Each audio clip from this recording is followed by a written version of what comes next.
गुरु की प्यारी साध संगत जी, श्री गुरु अमरदास जी तेज भान भले खत्री दे घर माता सुलखणी जी दी कुख तो विसाख महीने विच पिंड बासर के परगना चवाल विच पैदा होए। आप जी दा ब्याह श्री मनसा देवी सन खत्रे पिंड दे बसनीक देवी चंद बैल खत्री दी सुपुत्री नाल होया। आप जी दे घर दो साहिबजादे बाबा मोहन जी ਅਤੇ ਮੋਹਰੀ ਜੀ ਅਤੇ ਦੋ ਸੁਪੁੱਤਰੀਆਂ ਬੀਬੀ ਦਾਨੀ ਜੀ ਅਤੇ ਬੀਬੀ ਭਾਨੀ ਜੀ ਨੇ ਜਨਮ ਲਿਆ। ਸ੍ਰੀ ਗੁਰੂ ਨਾਨਕ ਜੀ ਦਾ ਅੰਤਿਮ ਸੰਸਕਾਰ ਕਰਕੇ ਆਪ ਗੋਇੰਦਵਾਲ ਆ ਗਏ ਅਤੇ ਆਪਣੇ ਚੁਬਾਰੇ ਵਿੱਚ ਇਕਾਂਤ ਬੈਠ ਗਏ। ਜਦ ਆਪ ਜੀ ਨੂੰ ਇਸ ਤਰ੍ਹਾਂ ਇਕਾਂਤ ਬੈਠਿਆਂ ਨੂੰ ਕਈ ਦਿਨ ਬੀਤ ਗਏ ਤਾਂ ਆਪ ਜੀ ਦੇ ਦਰਸ਼ਨ ਅਭਿਲਾਖੀ ਬਹੁਤ ਸਿੱਖ ਚੁਬਾਰੇ ਦੇ ਬਾਹਰ ਆਣ ਇਕੱਠੇ ਹੋਏ। ਫਿਰ ਸਾਰਿਆਂ ਨੇ ਮਿਲ ਕੇ ਬਾਬਾ ਬੁੱਢਾ ਜੀ ਦੀ ਰਾਹੀਂ ਗੁਰੂ ਜੀ ਦੇ ਨਿੱਜੀ ਸੇਵਕ ਬੋਲੂ ਨੂੰ ਗੁਰੂ ਜੀ ਪਾਸ ਅੰਦਰ ਭੇਜਿਆ ਕਿ ਬਾਹਰ 7 ਦਿਨ ਤੋਂ ਸੰਗਤ ਬੈਠੀ ਹੋਈ ਹੈ। ਆਪ ਬਾਹਰ ਆਣ ਕੇ ਸਭ ਨੂੰ ਦਰਸ਼ਨ ਦੇ ਕੇ ਤਪਤ ਹਿਰਦਿਆਂ ਨੂੰ ਸ਼ਾਂਤ ਕਰੋ। ਇਸ ਤਰ੍ਹਾਂ ਬੋਲੂ ਦੀ ਜਵਾਨੀ ਸੰਗਤਾਂ ਦੀ ਬੇਨਤੀ ਪ੍ਰਵਾਨ ਕਰਕੇ ਗੁਰੂ ਜੀ ਬਾਹਰ ਆ ਗਏ ਅਤੇ ਆਸਨ ਉੱਤੇ ਬੈਠ ਕੇ ਸਭ ਨੂੰ ਦਰਸ਼ਨ ਦੇ ਕੇ ਖੁਸ਼ੀਆਂ ਬਖਸ਼ੀਆਂ। ਸ੍ਰੀ ਗੁਰੂ ਅਮਰਦਾਸ ਜੀ ਸਵਾ ਪਹਿਰ ਰਾਤ ਰਹਿੰਦੀ ਉੱਠ ਕੇ ਇਸ਼ਨਾਨ ਕਰਦੇ ਸਨ। ਇਸ਼ਨਾਨ ਕਰਕੇ ਆਪ ਜੀ ਇੱਕ ਮਨ ਹੋ ਕੇ ਨਿਜ ਆਨੰਦ ਵਿੱਚ ਲੀਨ ਹੋ ਜਾਂਦੇ ਸਨ। ਦਿਨ ਚੜੇ ਸਮਾਧੀ ਤੋਂ ਉੱਠ ਕੇ ਦੀਵਾਨ ਵਿੱਚ ਆ ਬੈਠਦੇ ਸਨ। ਦੀਵਾਨ ਵਿੱਚ ਰਵਾਬੇ ਕੀਰਤਨ ਕਰਦੇ ਸਨ। ਕੀਰਤਨ ਦੇ ਭੋਗ ਉਪਰੰਤ ਦੇਸਾਂ ਪ੍ਰਦੇਸਾਂ ਤੋਂ ਆਏ ਸਿੱਖ ਹਾਜ਼ਰੀਆਂ ਭਰਦੇ ਸਨ ਅਤੇ ਸਤਨਾਮ ਦਾ ਉਪਦੇਸ਼ ਲੈ ਕੇ ਮਨੋਕਾਮਨਾ ਪੂਰੀਆਂ ਕਰਕੇ ਨਿਹਾਲ ਹੁੰਦੇ ਸਨ। ਦੁਪਹਿਰ ਸਮੇਂ ਸਾਰੀ ਸੰਗਤ ਪੰਗਤ ਵਿੱਚ ਬੈਠ ਕੇ ਸੰਗਤ ਨੂੰ ਭੋਜਨ ਛਕਾਉਂਦੇ ਅਤੇ ਆਪ ਕਣਕ ਦਾ ਦਲੀਆ ਛਕਦੇ ਸਨ। ਪ੍ਰਸ਼ਾਦ ਛਕ ਕੇ ਆਪ ਜੀ ਵਿਸ਼ਰਾਮ ਕਰਦੇ ਸਨ ਅਤੇ ਫਿਰ ਦਿਨ ਦੇ ਚੌਥੇ ਪਹਿਰ ਦੀਵਾਨ ਵਿੱਚ ਬੈਠ ਕੇ ਪੰਡਤ ਕੇਸੋ ਦਾਸ ਤੋਂ ਪੁਰਾਣਾਂ ਦੀ ਅਤੇ ਗੁਰ ਇਤਿਹਾਸ ਦੀ ਕਥਾ ਸੁਣਦੇ ਸਨ। ਕਥਾ ਉਪਰੰਤ ਰਵਾਬਿਆਂ ਦਾ ਕੀਰਤਨ ਹੁੰਦਾ ਸੀ ਅਤੇ ਫਿਰ ਦੀਵਾਨ ਦੀ ਸਮਾਪਤੀ ਕੀਤੀ ਜਾਂਦੀ ਸੀ। ਉਪਰੰਤ ਆਪ ਜੀ ਕੁਝ ਥੋੜਾ ਜਿਹਾ ਭੋਜਨ ਛਕ ਕੇ ਰਾਤ ਵਿਸ਼ਰਾਮ ਕਰਨ ਵਾਸਤੇ ਵਿਰਾਜ ਜਾਂਦੇ ਸਨ। ਆਪ ਜੀ ਸਦਾ ਹੀ ਚਿੱਟੇ ਸਾਫ਼ ਵਸਤਰ ਪਹਿਨਦੇ ਸਨ। ਆਪਣੇ ਪਾਸ ਕੋਈ ਵਾਧੂ ਕੱਪੜਾ ਨਹੀਂ ਰੱਖਦੇ ਸਨ। ਲੰਗਰ ਵਿੱਚ ਵੀ ਨਿਤ ਨਵਾਂ ਹੀ ਅੰਨ ਦਾਣਾ ਆਉਂਦਾ ਸੀ। ਰਾਤ ਨੂੰ ਬਿਰਾਜਣ ਸਮੇਂ ਜਿਹੜਾ ਲੰਗਰ ਬਚ ਜਾਂਦਾ ਸੀ ਉਹ ਪਿੰਡ ਦੇ ਅਵਾਰਾ ਪਸ਼ੂਆਂ ਨੂੰ ਤਥਾ ਬਿਆਸ ਨਦੀ ਵਿੱਚ ਜਲ ਜੰਤੂਆਂ ਵਾਸਤੇ ਸੁਟਵਾ ਦਿੰਦੇ ਸਨ। ਪਾਣੀ ਦੇ ਘੜੇ ਅਤੇ ਗਾਗਰਾਂ ਵੀ ਖਾਲੀ ਕਰਕੇ ਮੁੱਦੇ ਮਰਵਾ ਦਿੰਦੇ ਸਨ। ਨਵੇਂ ਸੂਰਜ ਨਵਾਂ ਅੰਨ ਤੇ ਨਵਾਂ ਹੀ ਪਾਣੀ ਵਰਤਿਆ ਜਾਂਦਾ ਸੀ। ਜਿਹੜਾ ਕੋਈ ਸ਼ਰਧਾਲੂ ਆਪ ਜੀ ਦੇ ਦਰਸ਼ਨਾਂ ਨੂੰ ਬਾਹਰੋਂ ਆਉਂਦਾ ਸੀ ਉਹ ਜਦ ਤੱਕ ਪਹਿਲਾਂ ਲੰਗਰ ਵਿੱਚੋਂ ਪ੍ਰਸ਼ਾਦਾ ਨਾ ਛਕ ਲਵੇ ਉਸ ਨੂੰ ਦਰਸ਼ਨ ਨਹੀਂ ਦਿੰਦੇ ਸਨ। ਇਹ ਸਾਰੇ ਨੇਮ ਆਪ ਜੀ ਨੇ ਆਪਣੀ ਆਜੂ ਪਰਜੰਤ ਨਿਭਾਏ। ਇੱਕ ਦਿਨ ਅਬਲੂ ਸਿੱਖਾਂ ਨੇ ਬੇਨਤੀ ਕੀਤੀ ਕਿ ਸੱਚੇ ਪਾਤਸ਼ਾਹ ਦੂਰ ਦੂਰ ਤੋਂ ਹਿੰਦੂ ਮੁਸਲਮਾਨ ਆਦਿਕ ਅਨੇਕ ਜਾਤਾਂ ਦੇ ਲੋਕ ਦਰਸ਼ਨ ਕਰਨ ਆਉਂਦੇ ਹਨ ਪਰ ਉਹਨਾਂ ਦੇ ਰਹਿਣ ਵਾਸਤੇ ਕੋਈ ਖੁੱਲ੍ਹੀ ਜਗ੍ਹਾ ਨਹੀਂ ਹੈ। ਇਸ ਵਾਸਤੇ ਕੋਈ ਖੁੱਲ੍ਹਾ ਮਕਾਨ ਬਣਾਉਣਾ ਚਾਹੀਦਾ ਹੈ।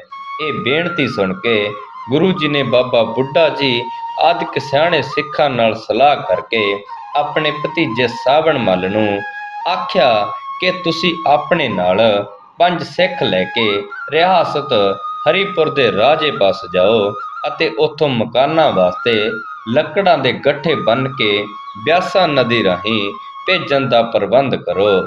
ਸਾਬਾ ਮੱਲ ਨੇ ਕਿਹਾ, ਮਹਾਰਾਜ ਪਹਾੜੀ ਲੋਕ ਪੱਥਰ ਪੂਜਕ ਹਨ, ਉਹ ਗੁਰੂ ਪੂਜਕ ਨਹੀਂ ਹਨ। ਇਸ ਕਰਕੇ ਲੱਕੜ ਖਰੀਦਣ ਵਾਸਤੇ ਬਹੁਤ ਧਨ ਚਾਹੀਦਾ ਹੈ। ਗੁਰੂ ਜੀ ਨੇ ਕਿਹਾ, ਸਭ ਸ਼ਕਤੀਆਂ ਤੇਰੇ ਅਧੀਨ ਹੋਣਗੀਆਂ, ਤੂੰ ਜਿਵੇਂ ਚਾਹੇਗਾ ਉਹਨਾਂ ਨੂੰ ਵਰਤ ਕੇ ਰਾਜੇ ਨੂੰ ਗੁਰੂ ਘਰ ਦਾ ਪ੍ਰੇਮੀ ਕਰ ਲਵੀਂ ਅਤੇ ਫਿਰ ਉਹ ਆਪੇ ਹੀ ਗੁਰੂ ਘਰ ਵਾਸਤੇ ਜਿਸ ਚੀਜ਼ ਦੀ ਲੋੜ ਹੋਵੇਗੀ ਤੈਨੂੰ ਦੇ ਦੇਵੇਗਾ। ਇਹ ਗੱਲ ਆ ਕੇ ਗੁਰੂ ਜੀ ਨੇ ਸਾਵਣ ਮੱਲ ਨੂੰ ਆਪਣੇ ਹੱਥ ਦਾ ਇੱਕ ਰੁਮਾਲ ਦਿੱਤਾ ਅਤੇ ਆਖਿਆ ਕਿ ਇਸ ਰੁਮਾਲ ਨੂੰ ਹੱਥ ਵਿੱਚ ਫੜ ਕੇ ਜੋ ਕੁਝ ਤੂੰ ਚਾਹੇਗਾ ਉਹ ਹੋ ਜਾਵੇਗਾ। ਤੇਰੀ ਹਰ ਇੱਕ ਇੱਛਾ ਇਹ ਰੁਮਾਲ ਪੂਰੀ ਕਰੇਗਾ। ਰੁਮਾਲ ਲੈ ਕੇ ਸਾਵਣ ਮੱਲ ਦੇ ਕਪਾਟ ਖੁੱਲ ਗਏ। ਉਹ ਬੜਾ ਖੁਸ਼ ਹੋਇਆ। ਦੂਸਰੇ ਦਿਨ ਹੀ ਤਿਆਰੀ ਕਰਕੇ ਸਾਵਣ ਮੱਲ ਆਪਣੇ ਨਾਲ 5 ਸਿੱਖ ਲੈ ਕੇ ਹਰੀਪੁਰ ਨੂੰ ਚੱਲ ਪਿਆ। ਜਦ ਹਰੀਪੁਰ ਪਹੁੰਚਿਆ ਤਾਂ ਦੇਵਨੇਤ ਹੀ ਉਸ ਦਿਨ ਇਕਾਦਸ਼ੀ ਦਾ ਵਰਤ ਹੋਣ ਕਰਕੇ ਰਾਜੇ ਵੱਲੋਂ ਹੁਕਮ ਸੀ ਕਿ ਕੋਈ ਅੰਨ ਨੂੰ ਹੱਥ ਨਾ ਲਾਵੇ।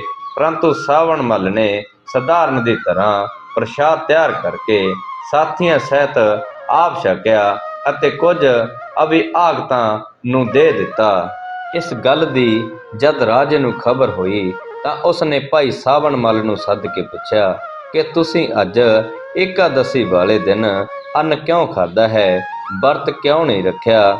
ਜਦ ਸਾਵਣ ਮੱਲ ਨੇ ਕਿਹਾ ਕਿ ਗੁਰੂ ਜੀ ਦਾ ਲੰਗਰ ਸਦਾ ਹੀ ਚੱਲਦਾ ਰਹਿੰਦਾ ਹੈ, ਕਿਉਂਕਿ ਗੁਰੂ ਘਰ ਇਸ ਤਰ੍ਹਾਂ ਦੇ ਭਰਮਾਂ ਵਿੱਚ ਨਿਸ਼ਚਾ ਨਹੀਂ ਰੱਖਦਾ। ਇਹ ਉੱਤਰ ਸੁਣ ਕੇ ਰਾਜੇ ਦੇ ਗੁਰੂ ਇੱਕ ਬਰਾਗੀ ਸਾਧੂ ਨੇ ਕਿਹਾ, ਇਹ ਹੁਕਮ ਨਹੀਂ ਮੰਨਦੇ, ਇਹਨਾਂ ਨੂੰ ਕੈਦ ਕਰ ਦੇਣਾ ਚਾਹੀਦਾ ਹੈ। ਆਪਣੇ ਗੁਰੂ ਦੇ ਕਹਿਣ ਅਨੁਸਾਰ ਰਾਜੇ ਨੇ ਸਾਵਣ ਮੱਲ ਨੂੰ ਕੈਦ ਕਰ ਦਿੱਤਾ। ਦੂਸਰੇ ਦਿਨ ਹੀ ਰਾਜੇ ਦੇ ਲੜਕੇ ਨੂੰ ਹੈਜਾ ਹੋ ਗਿਆ ਅਤੇ ਉਹ ਮਰ ਗਿਆ। ਰਾਜੇ ਦੇ ਮਹਿਲਾਂ ਵਿੱਚ ਰੋਣਾ ਪਿੱਟਣਾ ਪੈ ਗਿਆ। ਰਾਜੇ ਦੇ ਮੰਤਰੀ ਨੇ ਕਿਹਾ, ਮਹਾਰਾਜ, ਤੁਸਾਂ ਜਿਹੜੇ ਗੁਰੂ ਦੇ ਨਿਰਦੋਸ਼ ਸਿੱਖਾਂ ਨੂੰ ਕੈਦ ਵਿੱਚ ਪਾ ਦਿੱਤਾ ਹੈ, ਇਹ ਉਹਨਾਂ ਦੀ ਨਿਰਾਦਰੀ ਕਰਨ ਦਾ ਫਲ ਹੈ ਕਿ ਰਾਜਕੁਮਾਰ ਦੀ ਮ੍ਰਿਤੂ ਹੋ ਗਈ ਹੈ। ਉਹਨਾਂ ਨੂੰ ਕੈਦ ਵਿੱਚੋਂ ਕੱਢ ਦਿਓ ਅਤੇ ਭੁੱਲ ਬਖਸ਼ਾਵੋ। ਰਾਜੇ ਨੇ ਆਪਣੇ ਵਜ਼ੀਰ ਨੂੰ ਭੇਜ ਕੇ ਭੁੱਲ ਬਖਸ਼ਵਾਈ ਅਤੇ ਕੈਦ ਚੋਂ ਛੱਡ ਦਿੱਤਾ। ਤਦ ਸਾਵਣ ਮੱਲ ਨੇ ਕਿਹਾ, ਜੇਕਰ ਰਾਜਾ ਗੁਰੂ ਦਾ ਸਿੱਖ ਬਣ ਜਾਵੇ ਤਾਂ ਮੈਂ ਉਸ ਦੇ ਲੜਕੇ ਨੂੰ ਜਿੰਦਾ ਕਰ ਦਿਆਂਗਾ।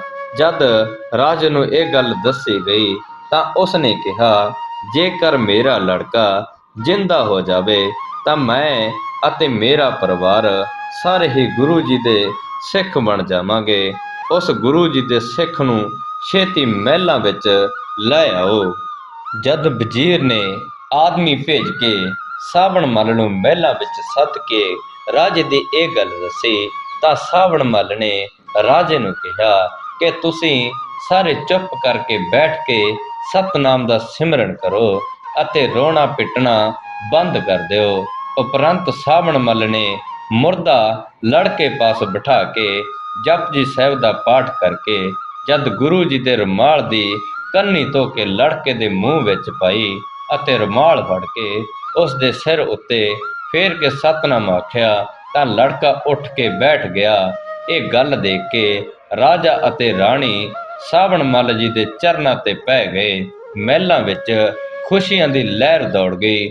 ਰਾਜੇ ਨੇ ਸਾਵਣ ਮੱਲ ਜੀ ਨੂੰ ਬਹੁਤ ਧਨ ਵਸਤਰ ਭੇਟਾ ਕੀਤੇ ਅਤੇ ਫਿਰ ਸਤਨਾਮ ਦਾ ਉਪਦੇਸ਼ ਲੈ ਕੇ ਗੁਰੂ ਘਰ ਦਾ ਸੇਵਕ ਬਣ ਗਿਆ।